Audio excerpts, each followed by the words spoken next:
Hello, my name's Tanya Dominy, and I'm here to talk to you today about why you need a hobby. Have you ever gone out to eat with friends and co-workers at the same time, and you and your co-workers, all you talk about is work?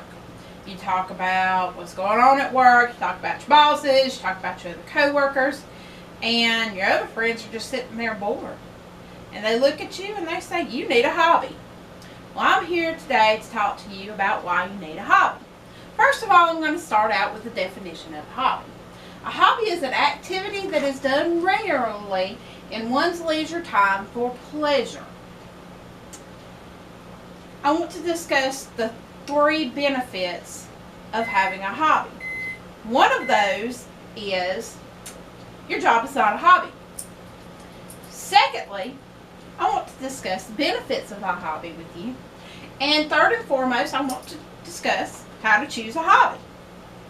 First of all, Strauss states in his book that few people work because their jobs fulfill emotional, aesthetic, spiritual, avocational, or hedonic needs.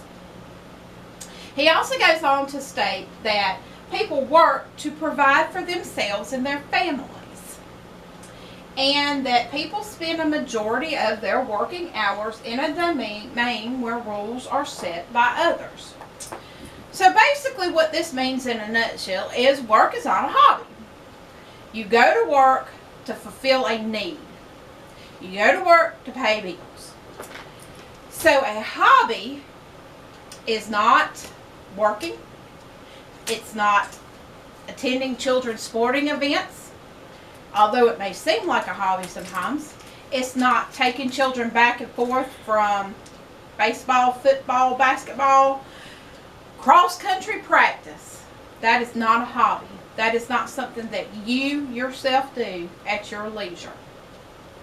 Secondly, I want to discuss the benefits of a hobby. A hobby is good for your mental health. And in his book, Crewman Davies concluded 3 things that were based on a study of recreational activities.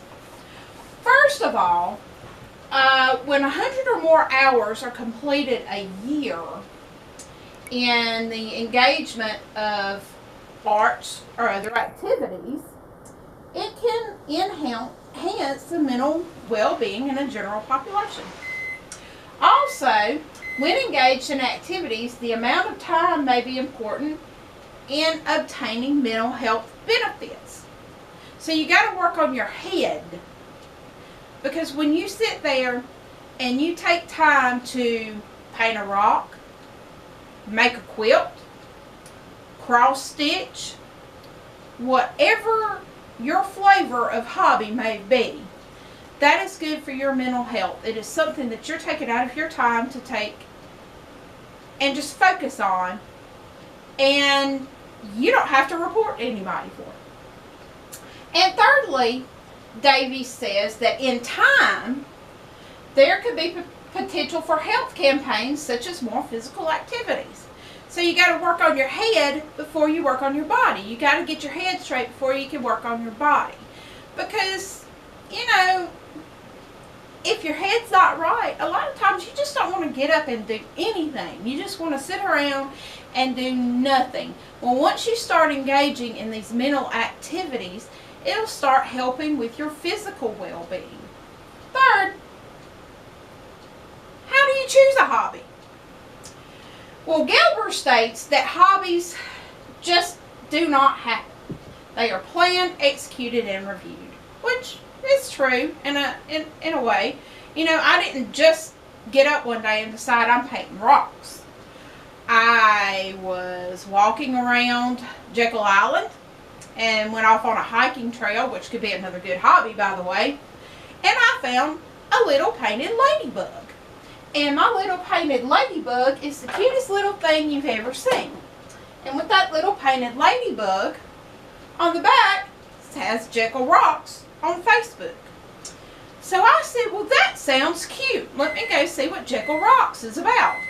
So I went to see what Jekyll Rocks was about and found out there's this painting rock culture out there.